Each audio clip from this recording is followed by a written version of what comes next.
très ravis de nous retrouver. Nous avons l'espoir que nous allons vibrer au rythme de l'actualité brûlante de notre pays, sans toutefois oublier cette trilogie, fidélité, efficacité et régularité. Elle constitue l'âme de la devise du forum de médias.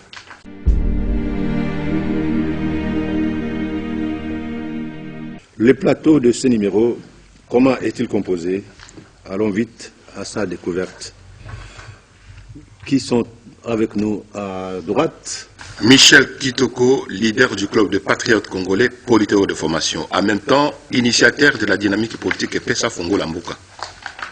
Et après Kitoko, nous avons Maître Carlos Moupi, président national du Conseil suprême de la société civile et coordonnateur national et porte-parole de l'Aide du ciel, commission d'éducation civique et observation électorale. Félicitations, vous venez de défendre votre doctorat aussi. Je viens de soutenir ma thèse en didactique des sciences juridiques. Avec quelle mention? La plus grande distinction. La plus grande distinction. Et que comptez-vous faire avec ces doctorats? Comme les doctorats s'identifient, c'est un doctorat en didactique des disciplines. Ce que, au-delà des hauts niveaux des connaissances scientifiques, vous atteignez aussi les hauts niveaux didactiques, c'est-à-dire de la communication pédagogique. Je compte enseigner et enseigner autrement selon la nouvelle réforme de LMD, c'est tout. Ok, voilà, un nouveau professeur que le Congo vient d'acquérir. Universitaire. Alors après Carlos, nous avons Lutumabang Junior, communicant. Voilà, Lutumabang communicant. Et nous passons à gauche cette fois-là. Et à gauche, c'est avec C'est Mami Abongo, je suis analyste indépendante au service de mon pays. Analyste en Bongo au service de son pays. Et après en Bongo Odinga Lionel, je suis avocat au barreau près la cour d'appel de Kinshasa-Gobé et chercheur en droit public. Lionel, chercheur en droit public, et à côté du chercheur Paty Joseph Lendo, méritocrate. Paty, méritocrate. Voilà, les sommaires.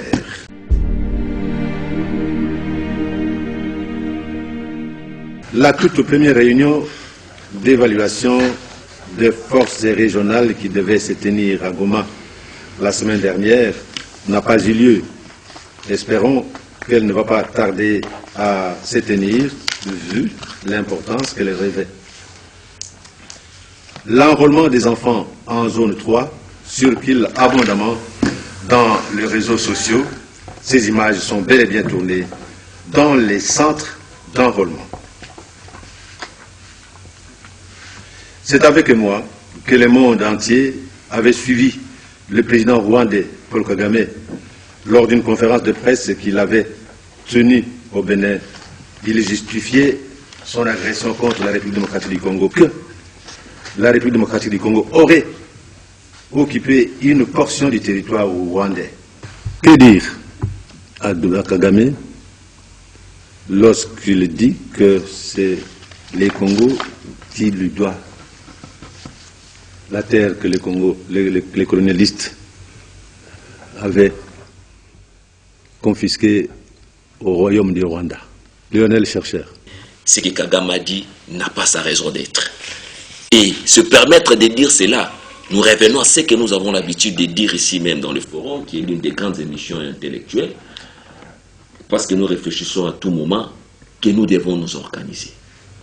Quelque part, il se permet de le dire parce qu'aujourd'hui, nous sommes faibles, que Paul Kagame à haute voix peut se permettre de nous pointer du doigt un grand État comme le Congo pour parvenir à dire des choses qui ont été déjà résolues il y a plus de 5 décennies depuis même la mise en place de cette organisation africaine.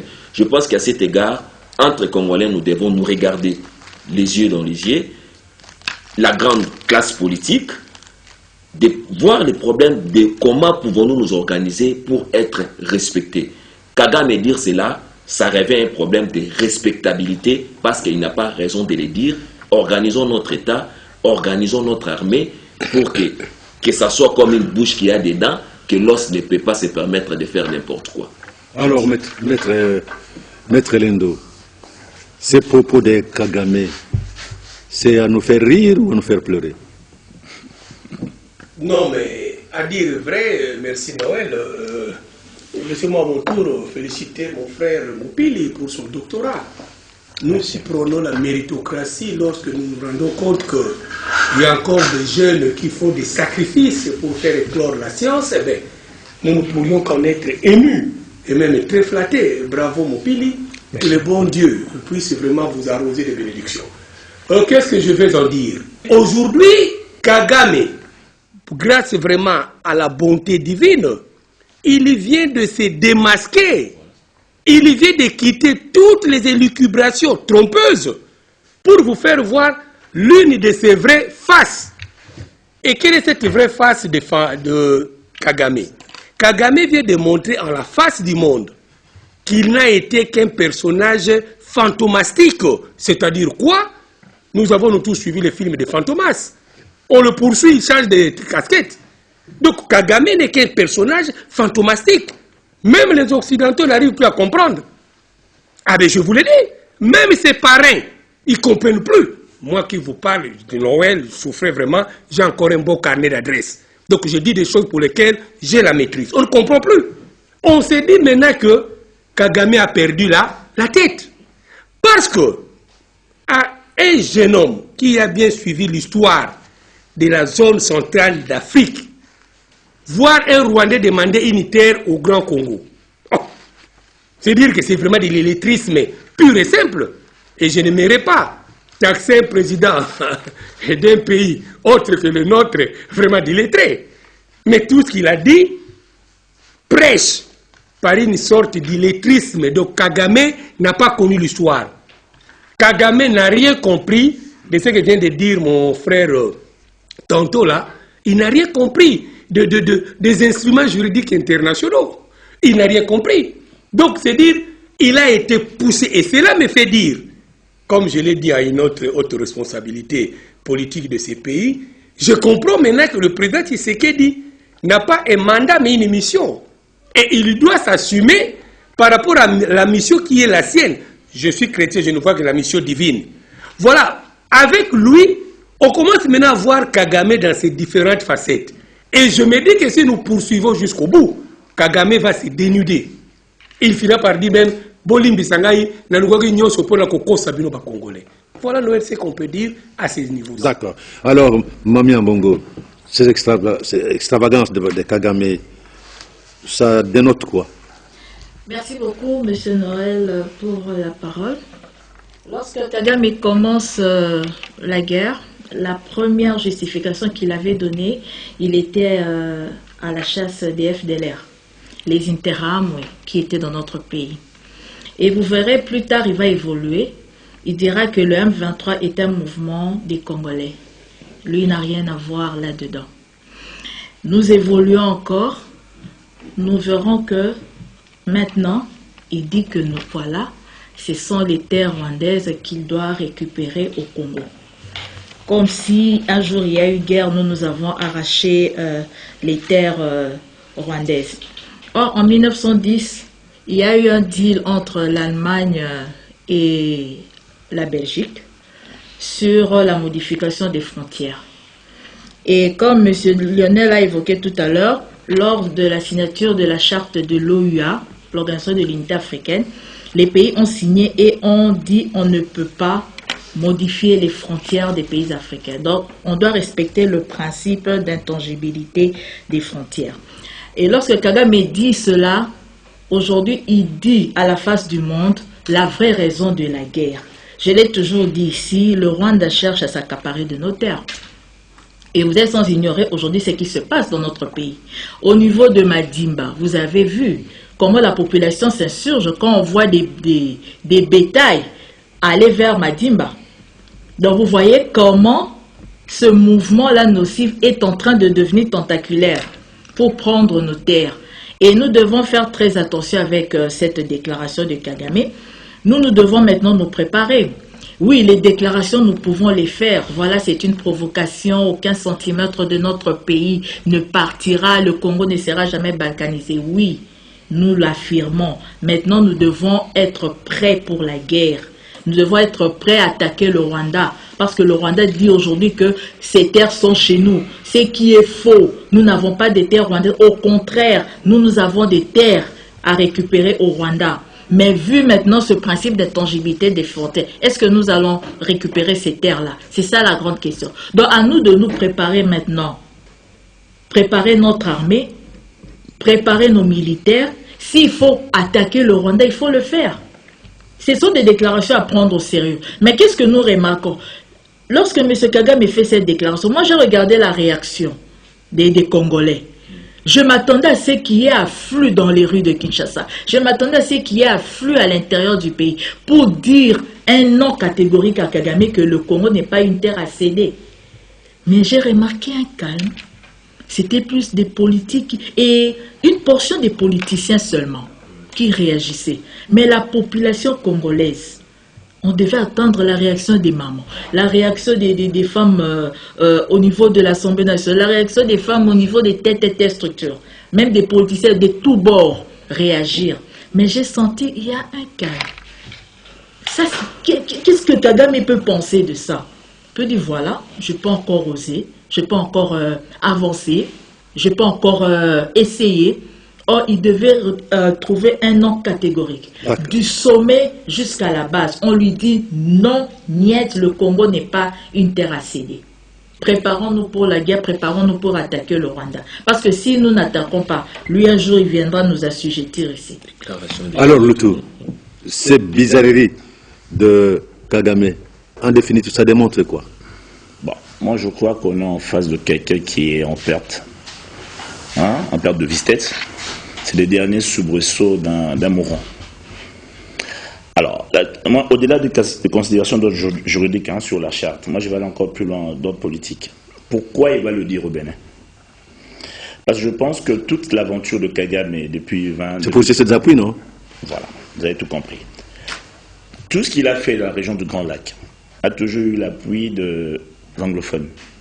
C'est-à-dire le Commonwealth, les multinationales anglo-saxons, tout ça, ils sont derrière lui. Ça, c'est acquis.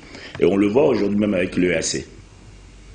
L'Ouganda, le Kenya, tout ce monde-là qui sont venus soi-disant aider, mais qui l'appuient quand même. Parce que souvenez-vous que le M23 est entré par Bunaganda, qui leur a laissé un couloir, l'Ouganda.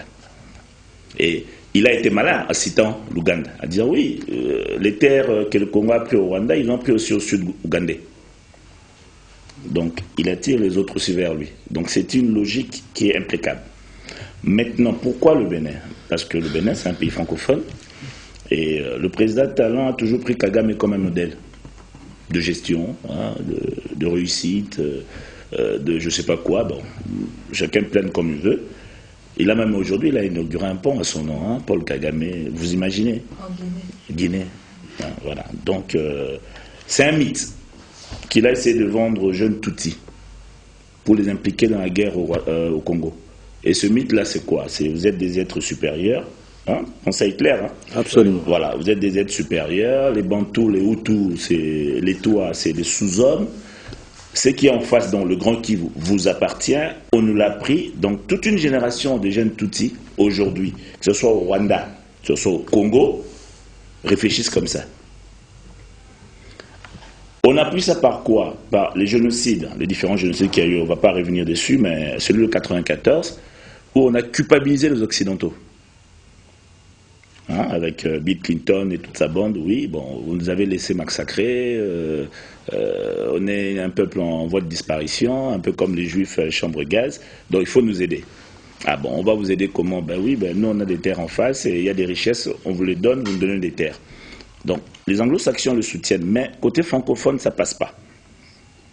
Alors, là, c'est une nouvelle attaque diplomatique, c'est qu'il faut le dire, qui mène à partir du Bénin. Et il va redescendre.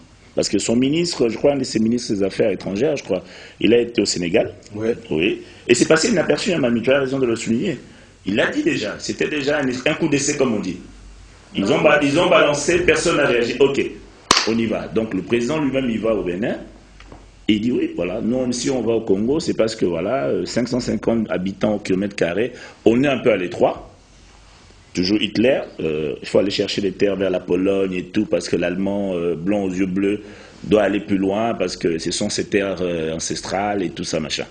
Il applique la même méthode.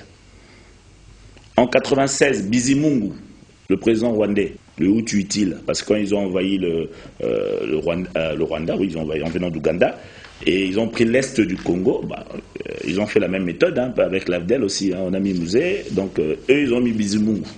C'était un Hutu. Et Bizimungu avait fait une conférence à l'époque, avec même des cartes à l'appui, je ne sais pas où il a trouvé ces cartes, où il expliquait que l'Empire Rwanda, je ne sais pas si ça existe encore dans l'histoire, cette histoire-là d'Empire Rwanda, allait du massif sur Rutshuru. La carte fabriquée par l'abbé Kagame.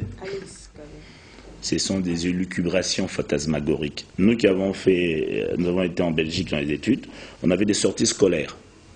Moi j'ai été à Tervuren, donc je ne sais pas, j'ai fait Tervuren au moins 3 fois, j'ai jamais vu cette histoire d'Empire rwandais. Jamais, il n'y a pas de carte qui explique ça. Donc c'est quelqu'un qui... au-delà même de considérations d'ordre... on est dans une histoire un peu raciale, hein, c'est plus loin que ça, au fait. Donc, il pille, il tue, il viole, c'est pas une provocation. Je sais pas qui l'a dit, mais c'est pas une provocation. Il est déjà là. On a perdu 10 millions de Congolais, c'est l'équivalent de la Belgique, hein. Les gens ne se rendent pas compte. Et à cette allure-là, on va tomber dans une autre théorie qui s'appelle la théorie du grand remplacement. C'est-à-dire qu'on vide des villages, on chasse des réfugiés, on fait des déplacés, on installe leurs... Comment on appelle les chefs là, à l'est Les Mwami. Les Mwami. Ils créent des Mwami. On a fait à Minembwe. Hein, l'Américain a été même validé une commune rurale et tout. On est dans cette optique-là. Et moi, j'ai suis de ceux qui sont clairs avec cette histoire. Il faut neutraliser Kagame. Et pour le faire, il faut réformer notre armée. Il faut mobiliser la population et leur expliquer ce qui se passe réellement. Hein, cette histoire de l'annonce de Kagame qui laisse tout le monde calme et tout, c'est pas bon. On parle de narrative, il faut tout revoir. L'histoire même au niveau des écoles, le programme scolaire. Hein, les juristes, il faut tout revoir au niveau des accords. Annuler tous les accords que nous avons eu avec le Rwanda. Aujourd'hui, nous sommes en guerre avec le Rwanda, la frontière est encore ouverte. Pourquoi? À quoi ça sert de garder une frontière ouverte, pardon, vous êtes en guerre avec un pays? Je ne sais pas si vous connaissez très bien l'Est, je crois on a un barrage non, qui leur donne l'électricité. La Ruzizi. Alors pourquoi on ne coupe pas l'électricité? Mais le ministre l'a dit avec pompe, non? Pourquoi? Nous invitons le courant au Rwanda. Non, c'est pas une fierté, on est en guerre, on coupe l'électricité. Parce que, et si c'était à notre place de le faire, ils nous ont fait ici à Inga, non? Les bébés sont morts. Non seulement les bébés, mais beaucoup de malades dans les hôpitaux. Donc, soutenons la réforme de FRDC, en soutenant le président de la République, donc qui est le chef suprême des armées, et il faut en finir avec cette histoire de Kagame. Et moi je crois qu'avec les nouvelles que nous avons qui viennent du Rwanda, ça ne marche pas très bien. Ça ne marche pas très bien. Économiquement, le pays n'est plus viable. Hein. Tout ce qui sortait il y a 2-3 ans, que ce soit de manière légale ou illégale, le flux a baissé, l'or, le comptant et tout. Donc il est aux abois. Kagame est aux abois. Donc il ne faut pas lâcher l'affaire, il faut vraiment lui donner le dernier coup de scotade pour qu'il tombe, de massue, et puis voilà. Alors, Carlos, avez-vous l'impression que à cette déclaration, le Congo a réagi comme il fallait? S'il faut répondre par ça, je dis non. Parce que la réaction congolaise, c'est comme si on peut barrer Kagame par un débat scientifique. Non. C'est un criminel. Kagame ne vient pas vers vous par un débat scientifique. Il vient avec la Kalachnikov. Il est fruit de la Kalachnikov. Moi, mes premiers instructeurs, ce sont des instructeurs rwandais. Et ils nous ont appris que seule la violence résout les problèmes. Et même aujourd'hui, je suis devenu démocrate, si c'est par autodidactie ou si par hypocrisie. Je suis à la tête de la société civile, je n'ai jamais organisé une manifestation non violente ou une manifestation pacifique parce que j'ai incarné ça. Alors, La question ici, je vais aborder comme mes confrères, donc le juriste est avec moi sur la table, c'est que il y a d'abord la conception de l'État westphalienne. C'est que l'État est l'État lorsqu'il réunit les éléments tels que les territoires, la population, le gouvernement et la reconnaissance internationale. Quand le Rwanda est devenu un État, parce qu'il ne faut pas qu'on confonde les royaumes, les empires et un État. Si vous lisez le paix à son âme, le prof Mutouza Kabe qui parle les Congo, un État sans nation, une nation sans État. C'est que Kagame doit apprendre, ne fût-ce qu'une petite connaissance du droit international public. C'est que même nous, les Congo, avec essai, ce n'est plus les Congo avec les cas du royaume Congo. C'est deux choses différentes. Le Congo est devenu Congo, c'est lorsque, avec ses territoires, ses frontières bien définies, ont été reconnus au niveau international. Donc, lorsqu'on maîtrise ces choses, on ne peut pas débattre.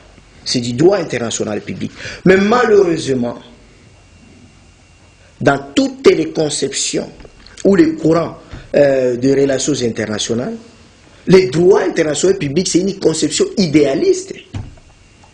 Si c'est un idéal, ça ne peut pas nous protéger, sinon l'Ukraine serait protégée. Sinon le Congo serait protégé. Le droit international public ne peut pas nous protéger. La charte africaine est là. Mouzé est mort en insultant cette organisation. Je n'ai jamais eu une considération. Non, mais le président Fachi était président à la tête de l'Union africaine et il y avait cette armée sur notre territoire. Ça nous a amené à quoi? Rien du tout. Donc, ça nous devons mettre à tête. Autre chose, lorsque moi, je n'ai pas un diplôme de philosophie, ni de psychologie, mais je m'intéresse trop à ces deux disciplines. Quand vous voyez Kagame déclarer ça ouvertement, ce n'est pas quelqu'un qui ose aboyer, non. Il faut être kangonguiste, pourquoi? C'est quelqu'un qui a atteint le niveau d'excès de confiance au niveau d'ivresse. C'est que celui, c'est comme un homme qui arrive à 22h, sa femme l'accueille avec des bisous, et il arrive à 0h, la femme ne marque pas une résistance, et puis il découche, il rentre, papa, oui, et l'homme va faire des jours, des nuits ailleurs.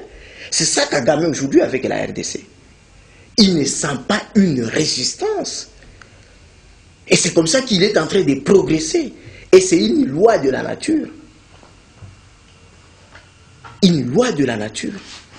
Et la réaction de notre ministre des médias et de la communication, c'est aussi une mauvaise analyse.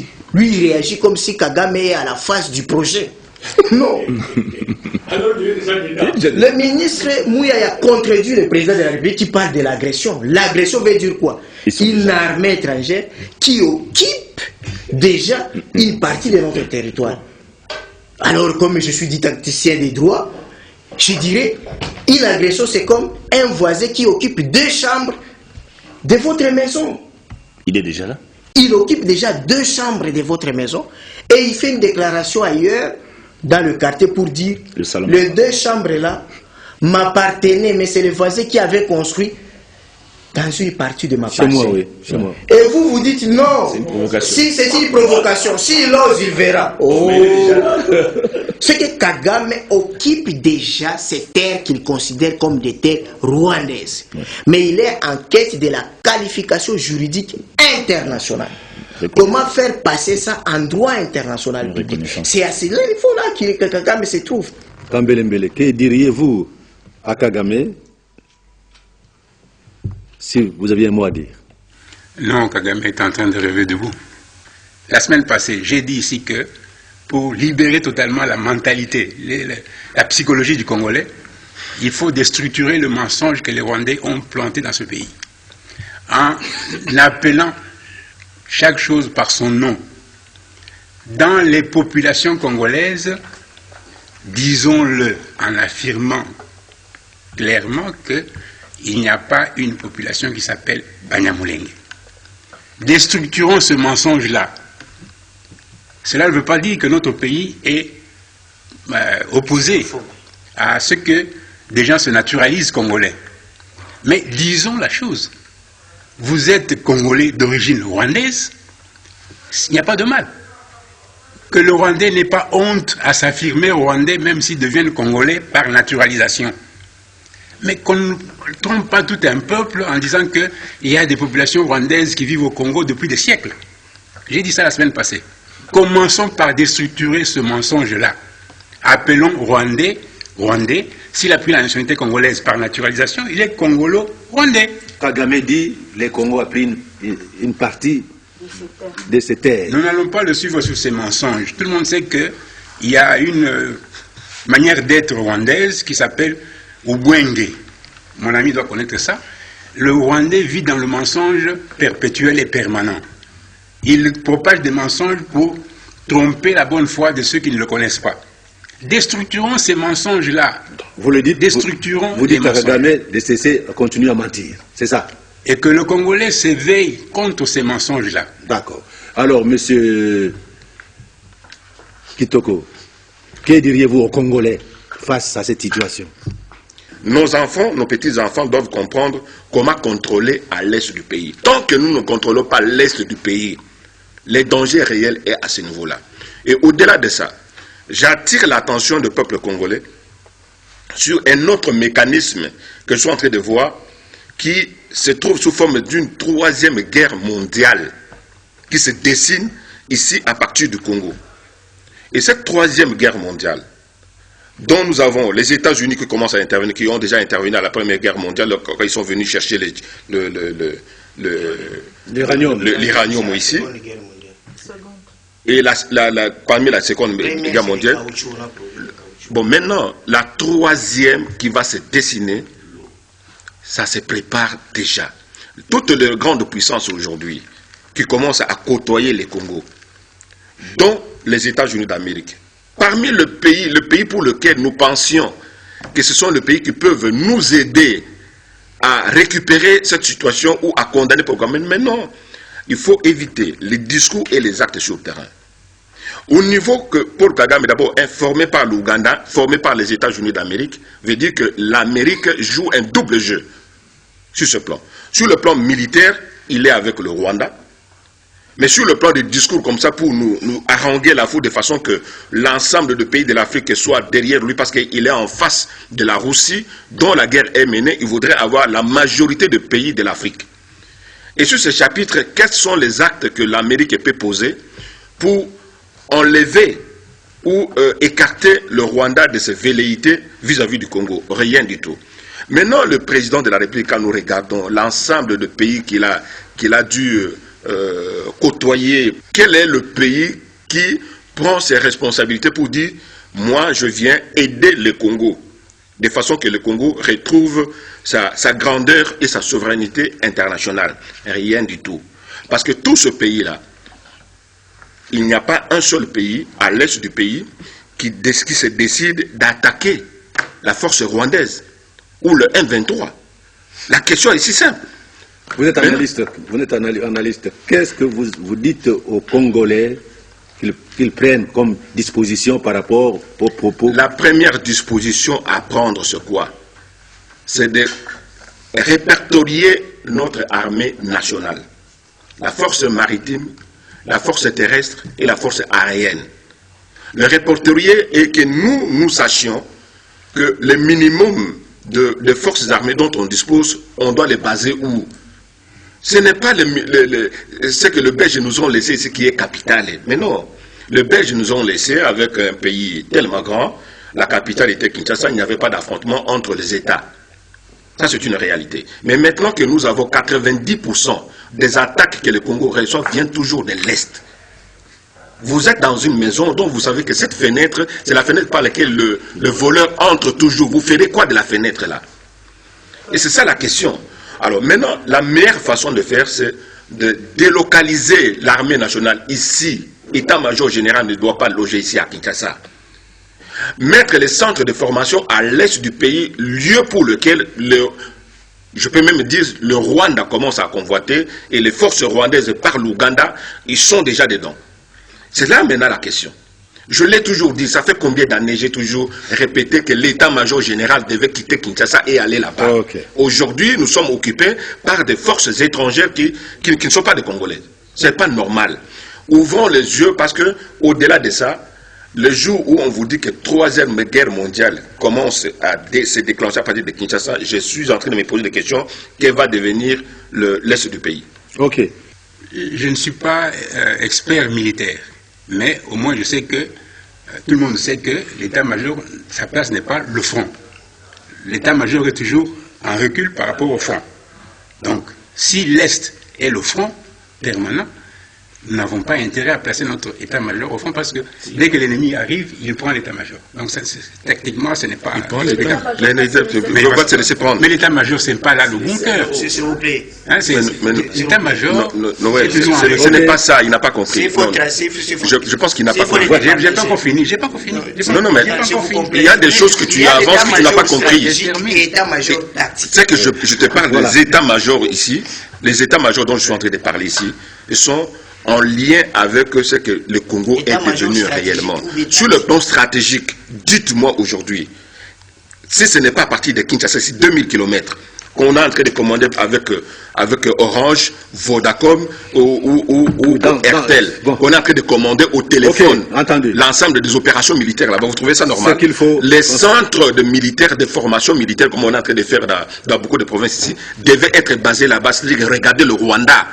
Regardez le Rwanda, pour que le Rwanda nous regarde et entre jusqu'au Congo. Et ce genre de proposition, si vous en avez, donnez ça à l'état-major de l'armée. Je vais le dire combien de fois? 10 fois. Je suis allé combien de fois? 10 fois. S'il vous plaît. Mon Dieu. S'il vous plaît. Il est vrai que nous devons fortifier la défense à l'Est. C'est comme dit Carlos, il faut une forte défense à l'Est. C'est une fenêtre qui permet à l'ennemi d'entrer à plusieurs reprises. L'ennemi est entré par cette fenêtre-là. Mais à Kagame, le problème réside dans ce qu'il a dit. Il a dit, Kagame ne sait pas que la forme actuelle du Congo a été dessinée la première fois, c'est en 1910. La deuxième fois, c'est en 1911. Et en 1911, qui est en Allemagne? C'est Bismarck. Bismarck, c'était un puissant, craint par toute l'Europe, chancelier allemand. Eh bien, avec ce monsieur, la Belgique ne pouvait pas prendre un petit morceau du territoire appartenant aux Allemands, puisque le Rwanda ou Burundi appartenaient aux Allemands.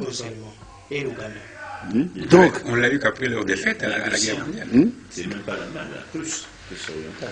Donc, la Belgique ne pouvait pas prendre les territoires appartenant aux Allemands, parce que ce sont les Allemands qui ont aidé d'ailleurs la Belgique à avoir l'espace Congo que nous appelons aujourd'hui. La question doit se poser maintenant, c'est pourquoi les autres présidents rwandais n'ont jamais fait cette réclamation? Alors, pourquoi c'est Paul Kagame? Les problèmes résident au niveau... confiance. J'ai demandé ce que vous voulez, vous en tant qu'analyste, que diriez-vous aux Congolais? Au Rwanda, personne ne l'a dit, j'ai entendu moi-même de mes propres oreilles. On pose la question aux enfants des écoles primaires et secondaires.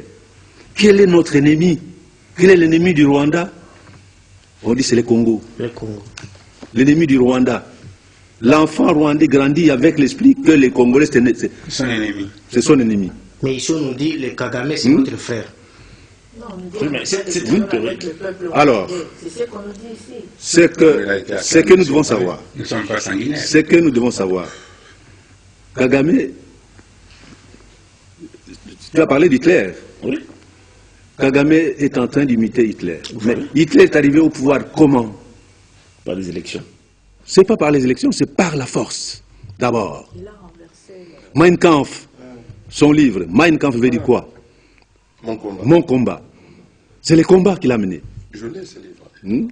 Et vous avez vu, Hitler, il a mis toute son intelligence dans la fabrication des armes. Les camions MAN, c'était pour le transport des militaires qu'on utilise jusqu'à aujourd'hui. Les armes, l'Allemagne était bien équipée. C'est ce que nous devons faire. Aujourd'hui, le chef de l'État a signé la loi de programmation. Alors, la loi de programmation doit nécessairement faire en sorte que nous puissions récupérer. Hier, nos militaires étaient habillés par nous-mêmes. L'uniforme était fabriqué ici. Les souliers étaient fabriqués ici. Il y a Colette Brackman, journaliste belge, que j'ai eu à l'époque à interviewer. D'ailleurs, je passerai un jour son interview, puisque c'est d'actualité. Qu'est-ce qu'elle dit? En fait, chacun sait que les raisons évoquées ne reflètent pas la réalité et que les ressources de l'Est du Congo, coltan, cobalt, or, lithium, sont les véritables enjeux des guerres à répétition. Peut-être la Belgique se réveillera tel un jour pour sortir les cartes de l'époque et empêcher les dépeçages du Congo par ses voisins. C'est le soir du 14 avril 2023. Oh, c'est ça. Le Congo ne sera jamais dépassé. Et vous appréciez beaucoup le forum. Ah oui, là au moins je voulais dire. Oui. Il faut aussi rappeler que depuis l'entrée c'est le FPR, hein, c'est ça, qui a quitté l'Ouganda pour envahir le Rwanda, hein, et a pris le pouvoir à Kigali, tous ces médias occidentaux étaient pro-FPR. Tous, y compris le soir. Tous, sans exception. Bon, on est bien heureux, nous, le peuple congolais, qu'aujourd'hui, Colette Brackman change un peu on va dire, d'angle de vue. Mais tous, ils ont soutenu Paul Kagame pendant plus de 20 ans. Qu'est-ce qui gonfle le Rwanda? Pourquoi? Parce qu'on les a tous culpabilisés avec cette histoire de génocide. Et il y a une loi, je crois en France ou en Belgique, où dès que vous dites quelque chose de contraire à ce qui s'est passé en avril 1994 à Kigali, on vous traite de révisionnistes et vous êtes arrêtés, condamnés lourdement. Que ce soit le Times, le New York Post, tous les médias, même allemands et tout ça, tous étaient pro-Kagame. Hein? On ne passait pas une semaine sans qu'il y ait Paul Kagame à la une des médias occidentaux comme modèle de gestion, comme l'homme visionnaire de l'Afrique. Pendant ce temps-là, les Congolais continuent à se faire massacrer. Bon, ça c'est... Même le jeune Afrique. Je crois que nous nous écartons. Nous sommes un pays, nous devons savoir nous défendre. Bien sûr. Tout le monde nous a dit, le Congo n'a comme ami que son peuple. Les Congos. C'est une C'est basique, non? Et même l'Américain, l'ancien secrétaire d'État, chargé des affaires africaines, Cohen avait dit, les Congos ne peuvent compter que sur lui-même. Voilà, monsieur, je disais dans le sommaire, concernant la réunion avortée d'évaluation des forces régionales qui devait se tenir à Goma, qui n'a pas eu lieu, à quoi ressemble ce genre de tergiversation? Merci beaucoup, M. Noël. La rencontre était prévue pour le 19 avril à Goma. Mais nous apprenons, d'abord l'objectif était l'évaluation du mandat de la force de East African Force régionale, oui, qui a expiré le 31 mars. Et aussi, on devait discuter sur l'avenir de l'EAC. Et la réunion a été reportée parce que la délégation rwandaise s'est dit qu'elle serait en insécurité dans notre pays. Et j'ai trouvé ce motif fallacieux parce que l'armée rwandaise est ici par le truchement du M23. Et après les déclarations de Kagame, vous voyez, la délégation rwandaise s'est dit être en insécurité. Je me suis dit, il y a Ngui Souroche, si le Rwanda n'arrive pas à participer, mais les autres pays pouvaient être là. Parce que les forces étrangères sont là. Ces forces ne seront pas indéfiniment ici. Parce que nous avons appris que la population, les déplacés, sont réticents vis-à-vis du force de l'EAC. Il faut se poser la question pourquoi.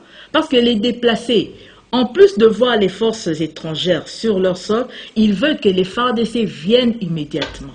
C'est-à-dire, lorsque le 1-23 se déplace, lorsque le 1-23 quitte une localité et que l'EAC arrive, les déplacés veulent que les FARDC arrivent aussi sur les lieux. Or, dans leur accord, dans leur deal, c'est l'EAC qui devait occuper les places dont le M23 quitte aujourd'hui. Et cette réunion était quand même importante pour qu'on sache, qu'on puisse un peu revoir les différentes clauses qui constituent ce deal entre la République démocratique du Congo et l'EAC. Ces forces étrangères, sont-elles là tout simplement pour dire au M23 libérer les lieux, ou sont-elles là aussi pour dissuader le M23, c'est-à-dire faire la guerre? Comment un pays est dans des problèmes, vous venez tout simplement vous venez là dire au M23, alors que le M23 a conquis ces territoires par les armes, en tuant. Vous venez tout simplement, non, libérer les lieux, nous sommes là, nous constituons une zone tampon. Donc quelque part, c'est un peu louche. Donc on doit connaître le vrai rôle de cette force étrangère, connaître aussi sa durée. Est-ce qu'on va renouveler la confiance à ces forces? Est-ce que la population est d'accord que ces forces viennent? Est-ce que les FARDC resteront dans leur coin ou les FARDC doivent occuper ces localités? Alors c'est un peu tout ça qu'on doit discuter. Mais on ne doit pas bloquer la machine parce que le Rwanda n'est pas disposé à venir. Vu la déclaration de leur président, qu'on traite qu'il aurait perdu la tête, il n'a plus le sang des Congolais, les Congolais sont en train de le hanter la nuit, et il sait plus ce qu'il est en train de dire. Non, lui, il sait ce qu'il est en train de, il sait l'objectif qu'il est en train de poursuivre. Et nous avons adhéré à l'EAC, mais le Rwanda aussi fait partie de l'EAC. Vous voyez un peu dans quelle situation nous sommes. Donc nous avons tout intérêt à clarifier les choses. Sinon, un jour, nous serons surpris de voir que les forces-là de l'EAC, au lieu de nous aider, prêtent le flanc au M23. Parce que ces forces sont soupçonnées de soutenir le M23. Lorsque nous voyons l'EAC faire des accolades avec les soldats du M23, ça tique un peu. Ça tique. Et d'ailleurs, le chef de l'État avait fait des remontrances au chef d'état-major qui était chargé de s'occuper du déploiement de ces forces. Alors, ces genres de tergiversation, vous attribuez ça à quoi? Au fait, c'est une réunion prévue, une réunion importante d'évaluation. Ils sont là 6 mois pratiquement. Hein. C'est déjà 6 mois. On devait évaluer. Déjà 6 mois. Oui. Merci pour la question. Mais je dis simplement, Noël, que ces genres de tergiversation va continuer et continueront jusqu'à ce que la situation risque de, je m'excuse encore les termes, jusque de faire pourrir la question à l'est du pays. C'est maintenant, il n'y a pas à tergiverser, c'est maintenant que notre armée devait prendre sa position. Quelle est la position d'abord de notre armée au niveau de l'état-major général? On dit quoi? La personne qui est chargée de la défense nationale de notre pays, qu'est-ce qu'il pense de ces forces-là qui ne veulent pas tenir une réunion avec? Pourquoi? Parce que ces forces-là dépendent de leur soutien, de leur pays internationalement reconnus comme tels. Et tant qu'ils n'ont pas reçu, les obligations et le mode opérandis de discussion qu'ils doivent pouvoir avoir avec notre chef d'état-major général, ça ne pourra rien avoir.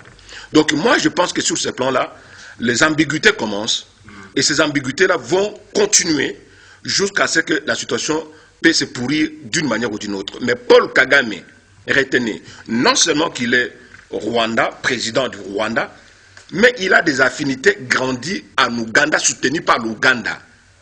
Vous voulez que je dise ça combien de fois? Et tant que notre armée, état-major général de notre pays, se trouve qu'à 10 000 km où les militaires, pour y aller là-bas, c'est qu'à des avions, que de ceci, que de cela, dans un État dont nous savons que les conditions structurelles pour bâtir une armée réelle ayant une puissance de contrecarrer l'ennemi, il faut que ce soit proche. On venait de nous apprendre ici comment l'AFDEL a bien marché, non seulement par des discours des fois infondés, qui décourageaient les officiers zaïrois à ce temps-là, mais fini, chemin faisant, ils ont dû prendre le contrôle de la situation sur le plan d'armement. Mais maintenant, là, notre armée, voilà encore la première condition, c'est que cette réunion a échoué, parce qu'il y a beaucoup de conditionnalités ils vont ruiner la force de les conditionnalités qu'ils sont en train de poser là, vont ruiner la force de l'état-major général de notre pays, simplement. Ok. Alors, Carlos, je viens sur toi. Mais oui, mais alors, monsieur... Si j'ai parlé avant lui, c'est bien. Parce qu'il devrait me répondre. Comment ça? C'est pas un débat entre vous deux. Non, c'est bon. Non, c'est pas un débat. Alors, monsieur Dambélé, à quoi est-ce que vous attribuez ces genres de... À quoi ressemble ce genre de terrorisation? C'est la malice des ennemis. La malice. Nous ne sommes pas naïfs. Nous ne sommes pas naïfs. Quand nous recourons aux possibilités ou aux opportunités que nous pouvons tirer de l'appartenance à des organisations internationales, c'est pour l'économie des moyens.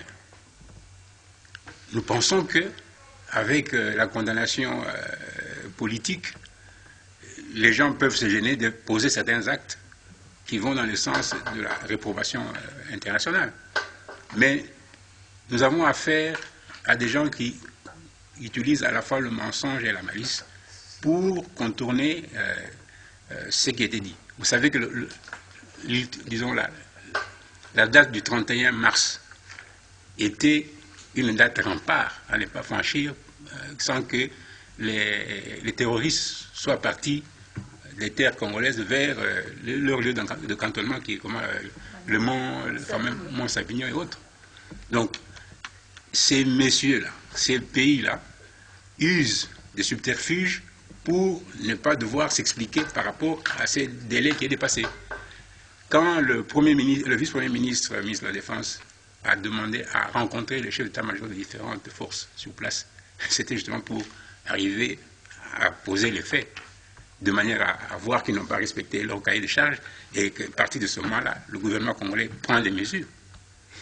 N'est-ce pas? Parce qu'il faut être dans la communauté internationale. Nous ne pouvons pas nous départir de la communauté internationale. Nous ne pouvons pas faire à notre tête pendant que nous avions une armée connue, infiltrée, et où on n'avait pas toute la maîtrise. Donc, recourir, nous l'avons dit la fois passée, recourir à l'aide des pays amis n'est pas une faiblesse comme telle. C'est un mécanisme produit par les organisations auxquelles nous appartenons. Maintenant, si dans les organisations, les gens se comportent de manière non loyale ou non régulière, nous prenons nos responsabilités. Et ici, il était question de faire constater à tout le monde, au vu de tout le monde, l'armée rwandaise, qu'on prétendait être des Congolais, voilà, tout le monde reconnaît, Kagame reconnaît que c'est l'armée rwandaise, donc, devant ces faits-là, ça désarme les pays de la communauté internationale qui défendaient ou qui étaient derrière ou qui pouvaient se justifier par des subterfuges du genre, oh, ce sont les Congolais eux-mêmes qui sont dans l'affaire. Et maintenant, par rapport à ce que la réunion de Luanda et de Nairobi avait fixé comme date finale, et que ce n'est pas accompli, mais nous sommes dans le bon droit d'exiger tout ce que nous avons exigé. Maintenant que, en allant visiter Bunagana, l'armée nationale est à Bunagana. On n'a pas dit qu'ils vont quitter Bunagana. Ils sont maintenant à Bunagana, bien sûr, avec l'accompagnement de ces autres forces-là. Avec une administration dirigée par... Nous sommes à Bunagana. L'armée nationale est aujourd'hui à Bunagana, pendant que ces gens-là... Mais Bunagana, c'est un lieu à l'est. Mais oui, on n'y était pas. On n'y était pas. À Rutshuru, vous êtes. Maintenant que tous ceux qui disaient, voilà, Bunagana nous a été arraché, maintenant que l'armée est là. Alors, monsieur Carlos, il y a la première réunion qui devait se tenir, d'évaluation. C'est une toute première qui devait se tenir pour évaluer les forces régionales qui sont venues sur notre territoire. En principe, à qui revient l'initiative de convoquer ce genre de réunion? Merci. Pour répondre à votre question, Oui. nous devons d'abord rappeler quelque chose de très important. Oui. C'est que il y a la FDL qui est venue avec des armées étrangères. Et à l'époque, on demande à Mouzé quelle est la facture de la guerre. Donc la présence des armées étrangères, ça correspond à la facture. La facture, oui. C'est qu'aujourd'hui, nous avons des armées étrangères qui viennent aussi voler, c'est-à-dire les secrets de la défense ou sécurité, et qu'on ne sait pas qui paye la facture. On ne sait pas qui paye la facture. Parce que jusqu'à présent, même les fonctionnaires de l'État ne sont pas encore payés. On ne sait pas qui paye la facture. Deuxième chose, nous ne sommes pas en train de vivre quelque chose de nouveau. Goma a été occupé par les M23, je crois, en 2012. Et qui a payé la facture? Le président Joseph Kabila, il prend son avion le lendemain vers un mini-sommet à Kampala. Lui, Kagame et Museveni. Et une résolution qui est sortie de ces mini-sommets demanda au M23 de se retirer jusqu'à Bunagana, jusqu'à Kibumba, à 20 km. Et cela a été fait. Donc la force de la diplomatie, ça a donné des résultats sur le terrain. Je rappelle, Goma a été occupé par les mêmes M23 et les M23 a quitté suite à une déclaration ici des 3 chefs de l'État. Maintenant, aujourd'hui, ce n'est plus les 3 chefs de l'État. On a élargi plusieurs chefs de l'État. Mais sur le plan diplomatique, sur le terrain, on ne voit aucun résultat. Ah bon? Alors, c'est pourquoi cette réunion était bien entendue, non seulement pour évaluer, mais je trouve pour même définir les choses. Parce qu'en management, on ne peut pas évaluer les choses sans termes de référence. Jusqu'à présent, on ne connaît pas les termes de référence. Il y a des clauses floues, il y a des nuages. Le président Fachi qui dit l'armée kenyane va entrer par Bunagana avec une mission offensive. Mais de l'autre côté, le Kenya qui dit non, nous venons comme des observateurs. Donc, qu'est-ce qu'on va évaluer? On va évaluer comment la force régionale a fait l'observation, ou on va évaluer selon les attentes de la RDC, l'appui au FRDC pour chasser les M23 militairement.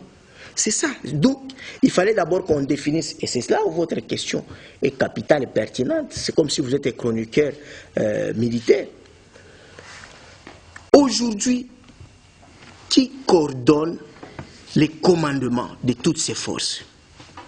Parce que normalement, ça devrait être notre chef d'état-major, Chiwewe.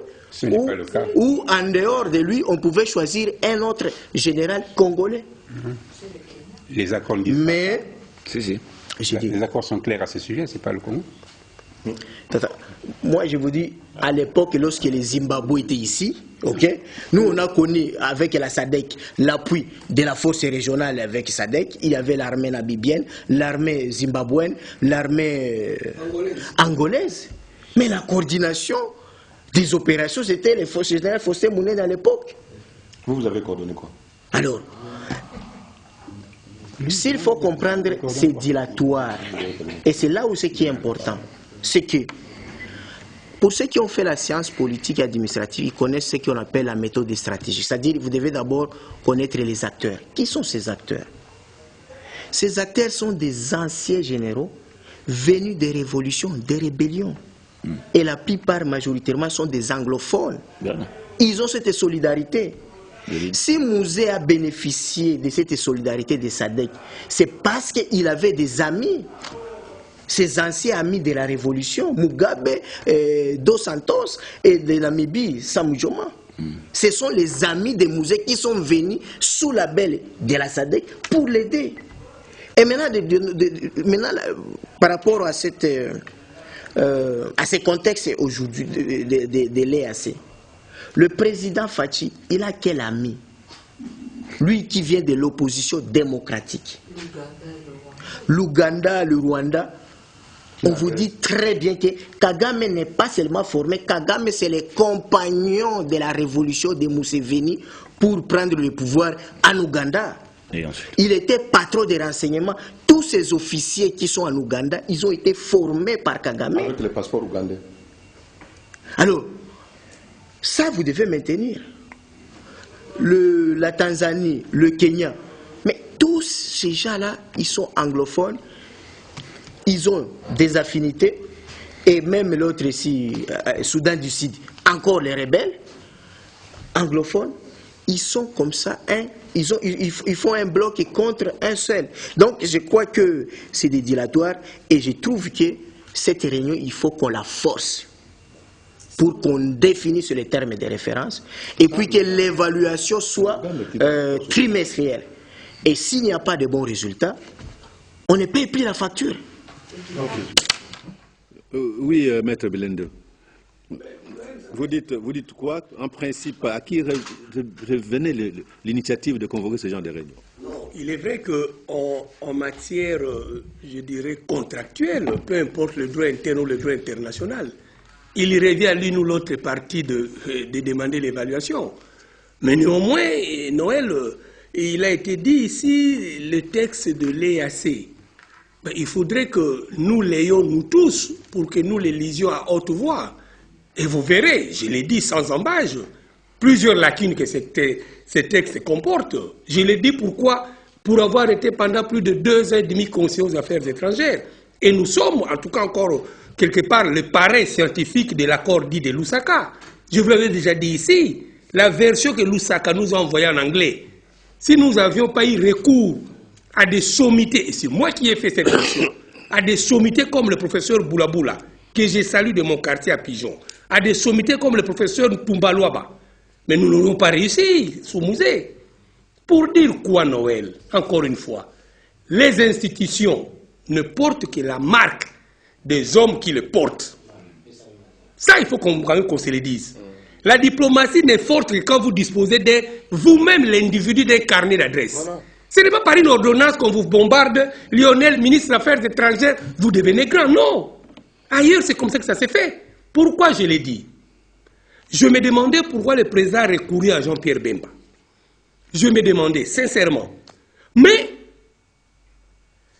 la rencontre qui vient d'avorter là, en politique de lumière et ayant un carnet d'adresse, j'ai demandé. Je sais que généralement, dans de telles choses, si ça capote au Congo, vous verrez qu'on n'a pas fait une note verbale pour informer les autres. Mais protocolairement, les dispositions ont été prises. Donc, il n'y avait pas de raison, bravo au gouvernement congolais, pour... Tout était OK. Ils ont été informés. Ils ne sont pas venus. Mais laissez-moi vous dire, sans faire les dieux dans ses secrets, la personne Bemba, à la tête de la défense, Noël a fait capoter plusieurs têtes dans cette histoire des EAC. Bemba, il a été d'ici, ancien rebelle. Il s'y connaît dans ce genre de choses. Il a été dans les tractations pendant qu'il était encore rebelle, avec ces différents mouvements. La lecture que Bemba fait de l'EAC, ce n'est pas la lecture que moi je ferais, que Lionel le ferait. Donc si le président avait mis Lionel ministre de la Défense, ça n'aurait pas donné le même résultat. Maintenant, ces partis-là, qui ont des agendas cachés effectivement, qui ont pris le Congo comme étant un bébé dormant, mais ils se rendent compte que le Congo se réveille. Et ils auront maintenant en face un Jean-Pierre Bemba. Qui ne connaît pas Jean-Pierre Bemba dans son charisme personnel? Mais non, disons les choses telles qu'elles sont, Noël. Ils ont eu peur. Ils sont en train de se concerter là où ils sont. Jusqu'où ira le réveil congolais? Ah ben oui, ils sont en train de se le demander. Donc ce qui s'est passé là, ce n'est pas un fait bénin, ce n'est pas un accident de parcours. C'est quelque chose qui a été bien cogité. N'allons pas maintenant. Voyez-vous, n'allons pas maintenant. Mais je me poserai une question aussi à haute voix. Maintenant que Kagame a dit qu'il cherche la terre, je suis par moment les TikTok ainsi de suite de nos amis internautes. Nous avons un spécialiste en droit cybernétique ici. Eh bien, il y a un certain Ngoma. Bon, je ne sais pas s'il est né Congo comme moi. Qui dit des choses. Mais toi, c'est nous. Maintenant que Kagame a dit, nous cherchons la terre chez nos amis. Le Willy Ngoma. J'aurais bien voulu le revoir encore. Il va nous dire quoi demain? Les Congolais qui se font complices de cette agression, Parce qu'un Congolais, quand on lui donne, s'il vous plaît, il n'y a pas de Congolais de l'UPS.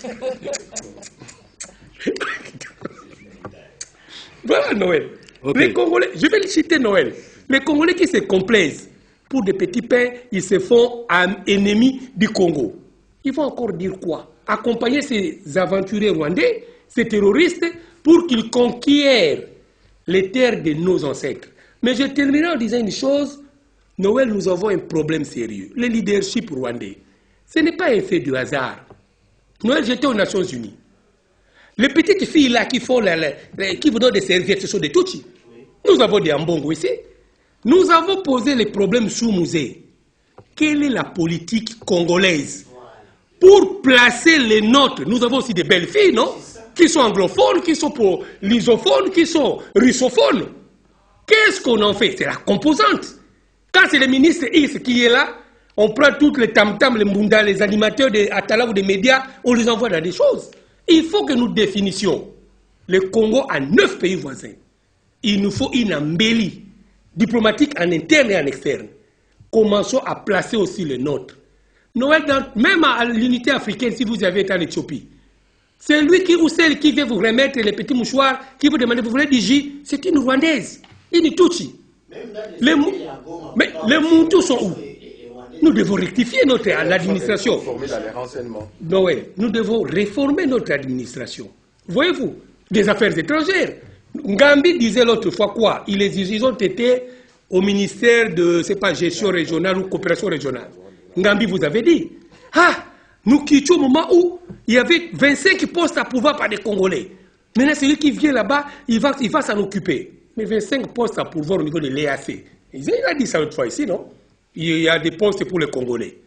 Mais le gouvernement de mon pays me dit quoi? Il faut laisser ça aussi à un ministre, d'y mettre des gens qui lui plairaient, parce qu'il a été avec tel, parce que c'est son parti. Je ne pense pas.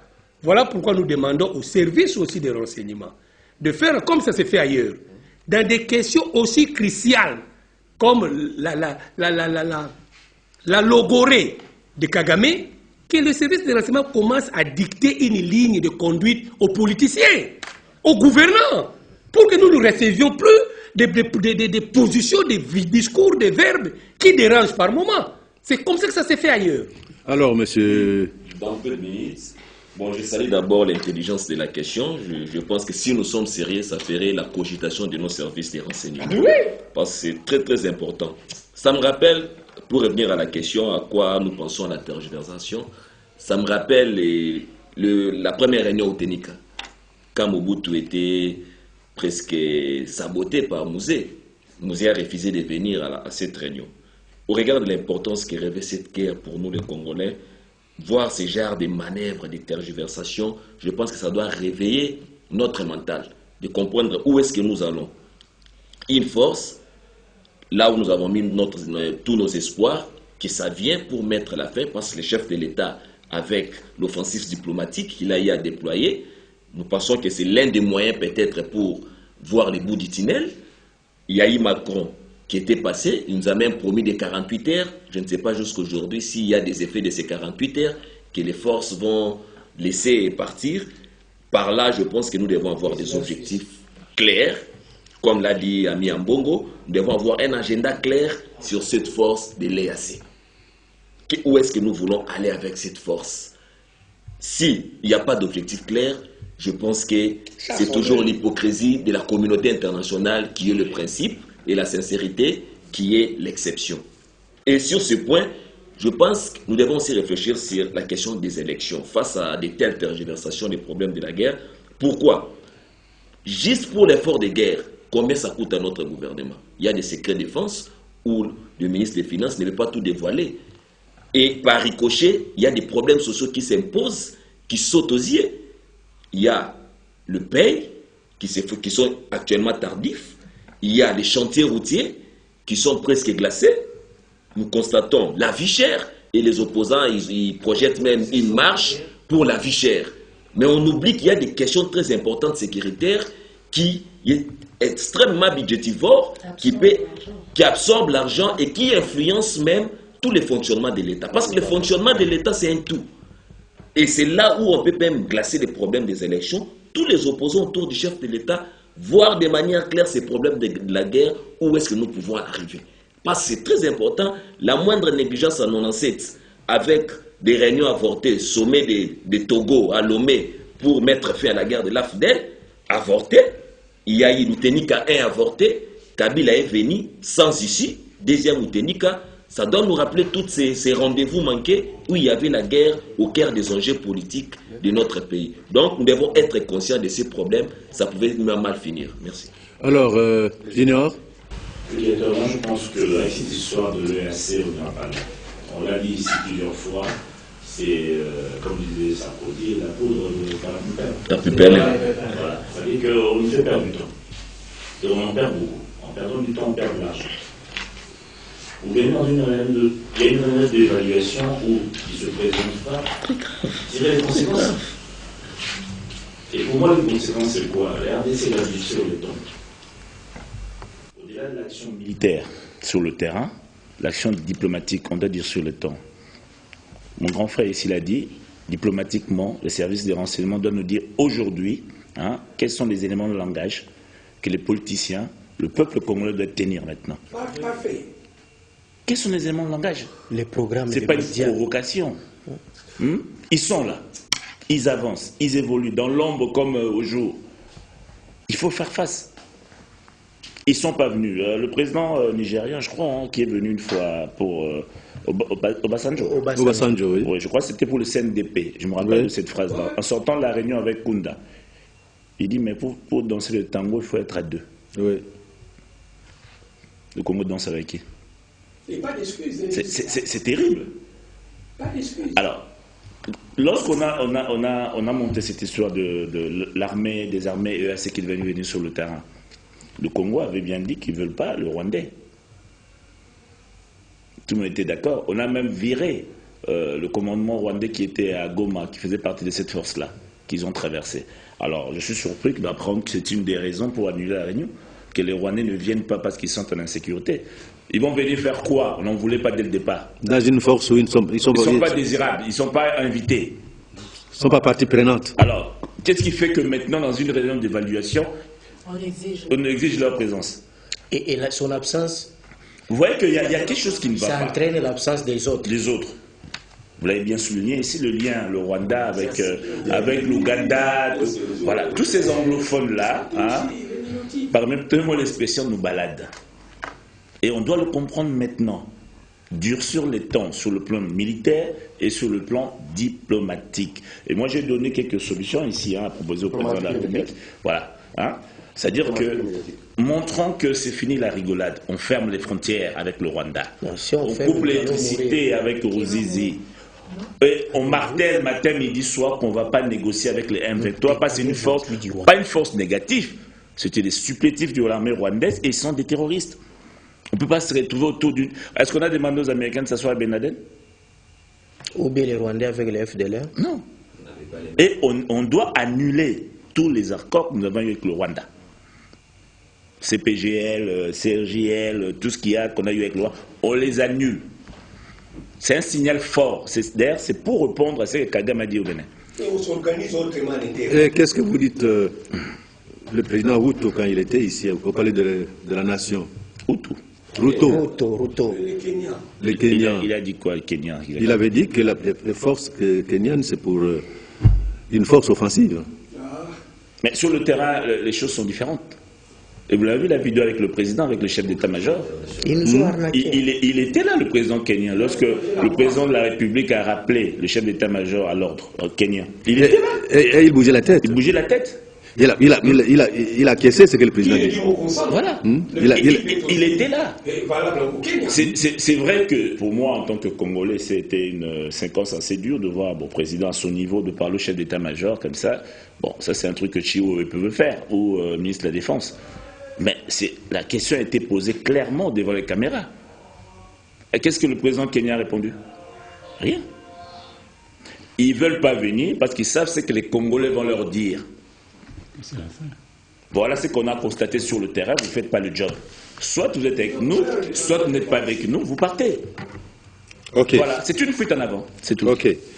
Alors, nous disions que les agents de CENI impliqués dans l'enrôlement des enfants, d'abord.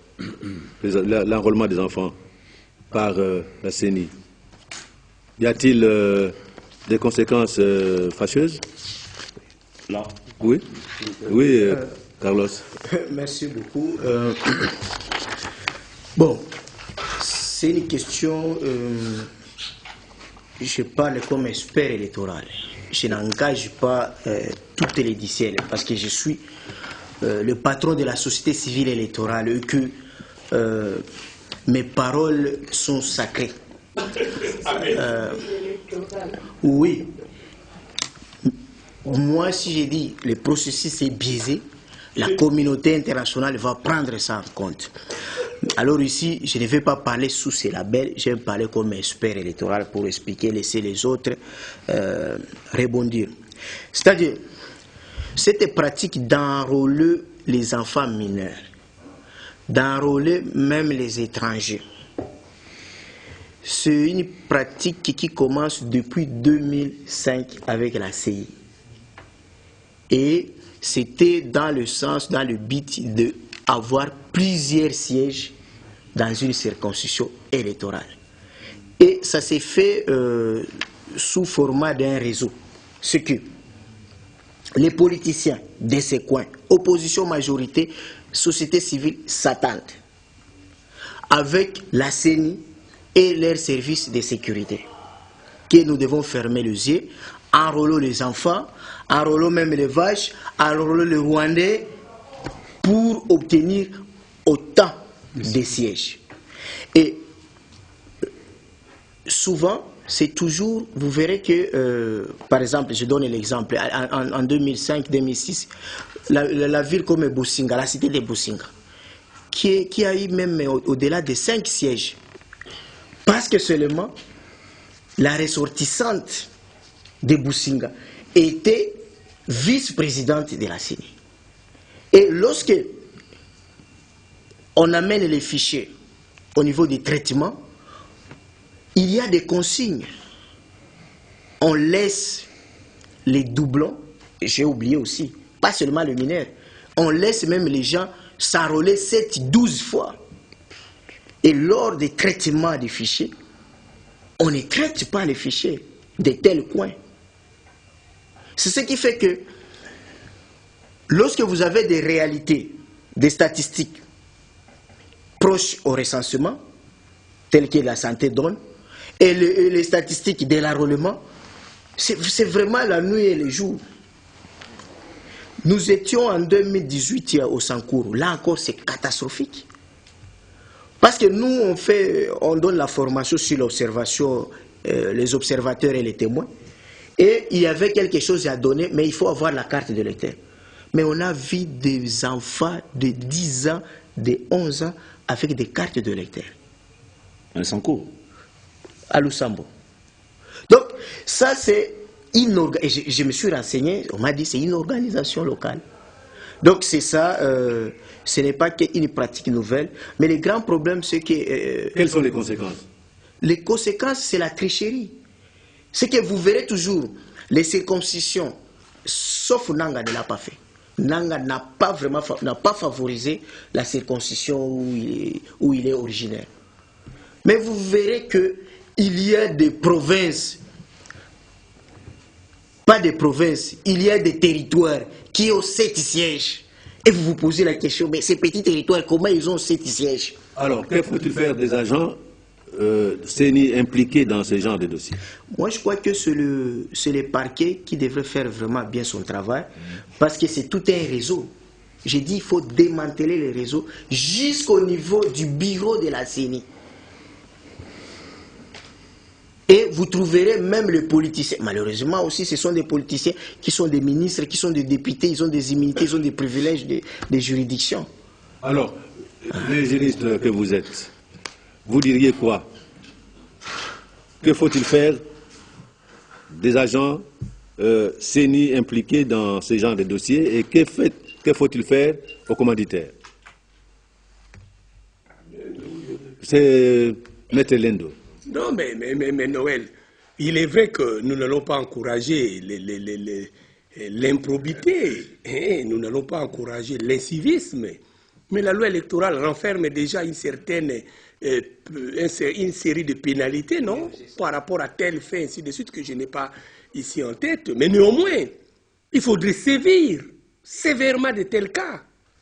Par-dessus le rendu de textes pénaux. Mais il faut sévir. Il faut excommunier ces jeunes gens pour que ceux qui viendront demain ne le fassent plus. Mais il a été dit ici, le mal c'est la politisation de tout. Voyez-vous, encore une fois, je reviens à notre exemplarité citoyenne. Vous vous plaignez de ce qu'on fait enrôler des jeunes gens au Congo central. Mais nous avons eu des cas dans le placement des bureaux. Encore une fois, les politiciens. Parce qu'ils savent que je suis plus proche de tels gens. Il fait déplacer les bureaux de vote vers ces gens-là. Lorsqu'il y a eu enrôlement, nous avons reçu plusieurs cas au Congo central, où des députés, aujourd'hui députés, ils ont ramené des véhicules, vous privant de votre droit local de vous faire enrôler à ces bureaux. Il fait venir des gens de tels coins, avec des camions. Nous avons eu des vidéos que nous avons envoyées à nos amis au pouvoir, présidence, gouvernement, parquet, même la CENI. Si vous voulez que nous fassions le sensationnel, nous sommes prêts à le faire. Et nous le ferions scientifiquement bien. Je vous assure. Puisque le peuple aime tout le sensationnel. Nous ne saurions pas le faire. Mais nous le ferons, Noël, scientifiquement bien. Sur base d'éléments dont nous sommes porteurs en tant que méritocrates tenant des réseaux de méritocrates à travers le pays. Donc voilà. L'histoire de ces jeunes gens, c'est quoi? Il y a des Congolais qui ne peuvent pas percer, comme vous êtes Noël. Vous avez franchi un curriculum. Vous êtes directeur de la RTNC. Vous avez fait votre vie. Mais il y a des gens qui ne peuvent pas, par eux-mêmes, s'offrir même une belle cravate. Ils ne sont là que par la politique et pour la politique. Ils ne peuvent pas vivre sans mandat politique. C'est pourquoi nous disons aux parents qui nous suivent, vous qui donnez du pain à vos enfants le matin, vous êtes des riches. Ne vous minimisez pas. Il y a des Congolais, une frange importante, des gens qui galvanisent vos médias, qui ne sont capables de rien en eux-mêmes. Ils doivent tout à la politique et à la politicaille. C'est pourquoi ils multiplient de telles histoires. Il faut gonfler, prendre même des vaches au lieu de des cartes d'électeurs pour qu'à la fin, je négocie avec ces petits gens de la CENI pour que 10 francs, 1000 francs, les Kisangondé, voilà. Et je conclurai en disant avec le prince de Monaco, lors de son investiture, l'argent nous guette nous tous. Nous voulons nous tous vivre bien, non? Belle Jeep, voiture, et ainsi de suite, envoyer des enfants au Canada. Tout le monde aspire à ça. Mais nous devions suivre une certaine éthique. Lorsque la quête de l'argent, lorsque la quête du pouvoir fait taire toutes les exigences éthiques, Noël, le policier, devient le plus criminel dans la société. Ok. Alors, comment est-ce que vous réagissez? C'est un mot. Sur ces points, je pense que la faute s'est attribuée automatiquement à l'administration. Quand vous avez une administration paralysée, c'est un homme sans main et sans pied. C'est difficile de se déplacer. Il suffit de faire les recensements. Ici, il y a obtention des cartes électeurs à chaque fois qu'il y a des préparations des élections. Or que le ministère de l'Intérieur, même dans des différentes communes, chaque territoire, il y a des services bien préparés. Où on renouvelle, bon, croyons que cette fois, ça sera sérieux avec les cartes d'électeurs que le Premier ministre a promis. Juste les cartes d'identité, excusez-moi. Quand il y a déjà autant de cartes d'identité, l'administration déjà, il connaît, sur mon territoire, il y a autant de gens qui sont majeurs et ils sont détenteurs de cartes d'identité. C'est connu, c'est automatique. Quand il y aura préparation des élections, ça ne sera pas à la CENI de venir chercher, venir s'enrôler pour savoir. Il prend les statistiques de l'administration locale en place et directement il travaille avec. Il croit que c'est fiable et surtout si l'administrateur ou le chargé est sérieux aussi pour tenir compte de l'acte de naissance, voire comparer la date, c'est question de sérieux. L'état civil bien déterminé. L'état civil déterminé, c'est question de sérieux. Réformons, organisons notre administration par des hommes, un bon recrutement, des gens, des patriotes qui vont réellement servir le pays pour ne pas permettre des têtes de vie.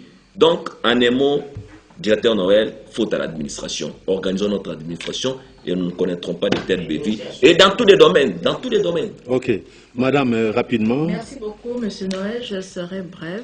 Voir les enfants venir s'enrôler, moi je me suis dit... On amène les enfants s'enrôler. On amène les enfants venir... Les enfants venir s'enrôler.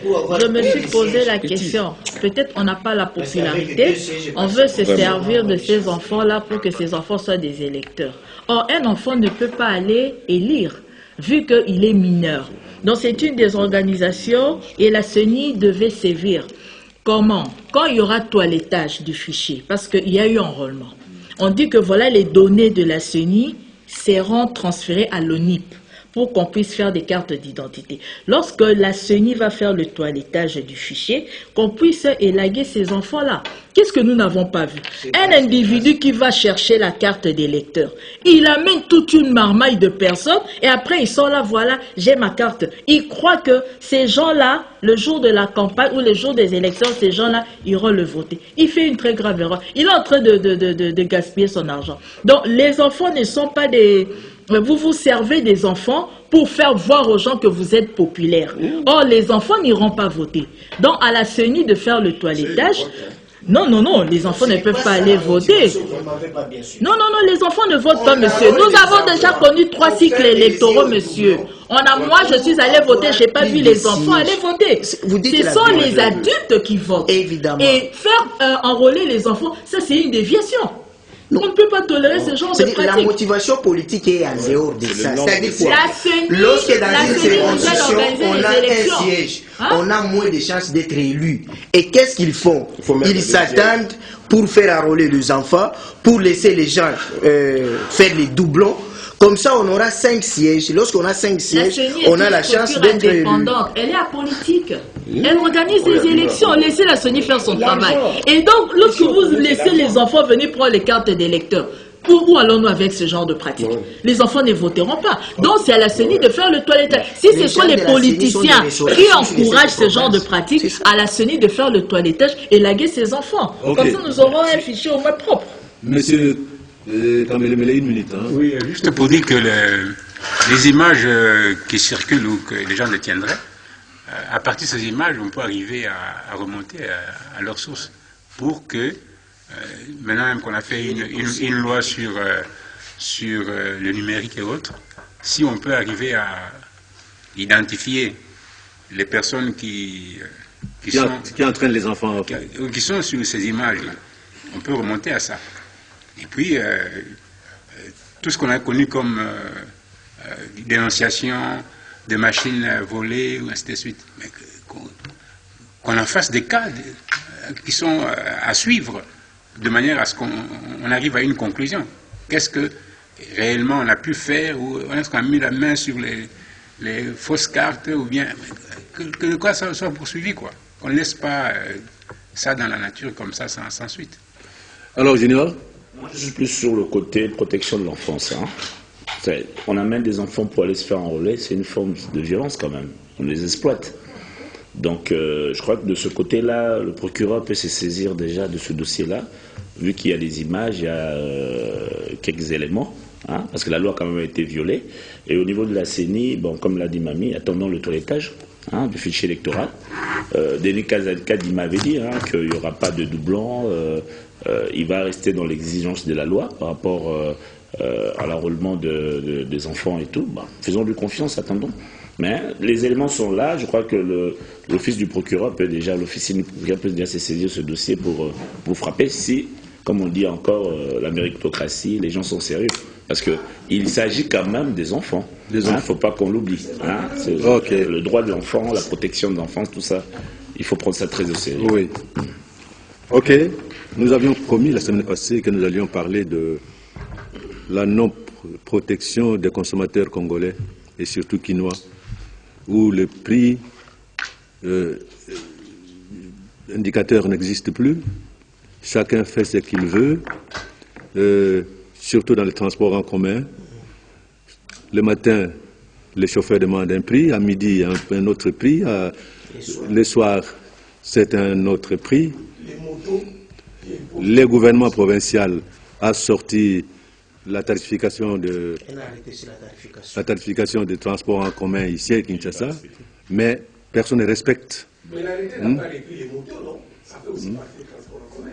Alors, ce sont des problèmes que nous allons traiter la semaine prochaine, que vous puissiez vous documenter pour savoir exactement les désordres qui s'installent dans ces cadres-là, désordres dans la circulation, désordres au marché, désordres... À la police des plages, on enlève les plaques des gens, on trouve les pneus des gens. Alors, on vit au sud de tout le monde à la capitale, il n'y a pas de sanctions. L'absence. Quelles sont les normes à respecter? Oui. Voilà. Mesdames et messieurs, nous vous avons parlé de la réunion avortée d'évaluation des forces régionales qui sont sur notre sol, en respectant la volonté des institutions internationales. Nous avons accepté que les forces étrangères viennent quand même nous secourir, mais ce que nous vivons, c'est autre chose. Nous avons parlé de Kagame qui envie une bonne partie de notre territoire, ce qu'on appelle les Congo utiles. Et ça intéresse Kagame de vouloir entrer chez nous, voler ce qu'il veut, mais c'est à nous aussi de savoir comment protéger nos richesses, notre territoire. Et voilà, mesdames et messieurs, si Dieu le veut, nous nous retrouvons dimanche prochain à la même heure. Et sachez bien que le Forum des médias passe sur YouTube. Au revoir. À 21h et à 22h. À 21h désormais. 21h désormais. Au revoir, mesdames. Merci. Au revoir, monsieur. Merci l'équipe technique, merci la réalisation et merci les intervenants. Merci